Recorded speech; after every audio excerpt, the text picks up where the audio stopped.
Sok Pak, ieu aya nu kabegal ieu mobil pick up. Viral pria terikat dalam mobil ngaku dibegal, rekayasa karena mau nikah. Jagat media sosial di Sukabumi mendadak dihebohkan dengan beredarnya sebuah video singkat yang memperlihatkan seorang pria dalam kondisi terikat di dalam mobil pickup. Pria tersebut diduga merupakan korban pembegalan di kawasan Jalur Lingkar Selatan, Sukabumi. Namun, hasil penyelidikan polisi mengungkap fakta sebaliknya. Peristiwa itu hanyalah rekayasa. Kapolsek Cisaat AKP Yanto Sudiarto menjelaskan, "Setelah kami lakukan penyelidikan, alhamdulillah kebenarannya sudah terungkap. Kejadian pembegalan itu tidak benar. Yang bersangkutan sengaja melakukan itu untuk kepentingan pribadi, seolah-olah dirinya dibegal." Dalam pemeriksaan, N akhirnya mengakui alasan di balik aksi tersebut.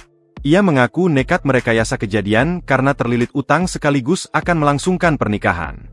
Meski telah membohongi banyak orang dan membuat kegaduhan, kasus ini tidak berlanjut ke meja hijau. Majikan N, Handari Kuswenda, yang merupakan seorang pengusaha sayur, memilih untuk memaafkan perbuatan karyawannya tersebut. Download Tribun X sekarang, menghadirkan lokal menjadi Indonesia.